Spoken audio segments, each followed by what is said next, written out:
বাংলাদেশের আকাশে দেখা মিলেছে পূর্ণগ্রাস চন্দ্রগ্রহণ।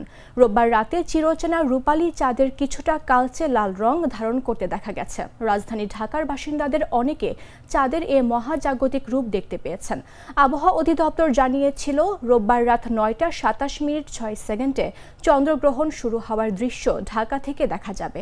রাত ১২টা ১১ মিনিট ৪৮ সেকেন্ড থেকে দেখা যাবে কেন্দ্রীয় চন্দ্রগ্রহণ। এই পূর্ণগ্রাস চন্দ্রগ্রহণ রোববার দিনগত রাত ২টা ৫৬ মিনিট ৩০ সেকেন্ডে শেষ হবে। এদিন রাতের চন্দ্রগ্রহণ শুরু হলে ঢাকার আকাশে চাঁদ দেখা যায় আংশিক ঢাকা অবস্থায়। মধ্যরাতে সেই চাঁদ কালচে আভার রূপ নেয়। এদিকে ভারতীয় সংবাদ মাধ্যমগুলোও জানিয়েছে, রোববার রাতে ভারতের বিভিন্ন স্থান থেকেও পূর্ণগ্রাস চন্দ্রগ্রহণ দেখা যাচ্ছে। এই পূর্ণগ্রাস চন্দ্রগ্রহণের স্থায়িত্ব হবে টানা ৮২ মিনিট। ২০২২ সালের পর এটি দীর্ঘতম পূর্ণগ্রাস চন্দ্রগ্রহণ হচ্ছে। গুড লাক পেনের সফট অয়েল বেসড ইঙ্ক দেয় নিখুঁত লেখার আত্মবিশ্বাস। Good luck pen, make your lakh.